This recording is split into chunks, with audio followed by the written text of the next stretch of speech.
நேரத்தில் ஆடி ஆஃபீஸ்க்கு வந்தேன்.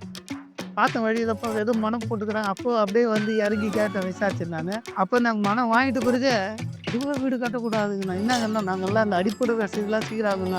கரண்ட்டு ஒவ்வொரு வீட்டுக்கும் தண்ணி குழாய் இருக்குது. நல்லா வசதி, நல்லா ரோடு நல்லா இருக்குது. அங்கே கூட நாங்கள் ஒரு ரோடுக்கு ஒரு ஸ்டாப்பிங் ரெடி பண்ணி கொடுத்துருவோங்க நாங்கன்னாங்க. இப்போ வாங்கி ஒரு வருஷம் பொறுத்து பார்த்தோம்னா நல்லா அருமையாக இருக்குது. இடம் நல்லா வந்து பார்த்தாங்கன்னா ஒரு 20 வீடு வந்துடுச்சுங்க. நம்ம குழந்தைங்களுக்கு வந்து ரூபாவாக கொடுக்குறத விட ஒரு மணியாக வாங்கினோம். ஒரு 20 ரூபா 25 ரூபாய்க்கு வாங்கினா கூட அது ஒரு 50 ரூபா ஆனால் பெரிய விஷயம் தான் எங்களுக்கு. ரிட்டர் ஆகிட்டு இருந்தாலும் பணத்தை வச்சு ஒன்றும் பண்ண முடியாது நான். ஆனால் அந்த பணத்தை வந்து நல்ல அருமையான இடத்துல போட்டு வச்சுக்கிறதால எங்களுக்கும் எங்கள் குழந்தைங்களுக்கும் நல்லா இருக்குது. இந்த அம்மா வந்தாங்க நாங்கள் ரிஜிஸ்டர் பண்ணும்போது, அந்த அம்மா ரொம்ப சிரிச்சும் போது 1 கிலோ ஸ்வீட் வாங்கிட்டு வந்து கொடுத்து இருந்தாங்க. சந்தோஷமாக போங்க, நீங்கள் உங்களுக்கு நல்லா இருக்குது. அது ரொம்ப நாங்கள் எவ்வளோ பணம் வாங்கிக்கிறோம், இருந்தாலும் இந்த மாதிரியெல்லாம் நாங்கள் எதிர்பார்த்தது, இந்த மாதிரியெல்லாம் நல்ல ஃபெசிலிட்டிஸும் இருக்குது. பரவாயில்ல, நாங்கள் வச்சு கூட எங்கள் குழந்தைங்களுக்கு மண்ணை திருப்பி விட்டு அப்படியே ரோட போட்டு போயிடுவானுங்க.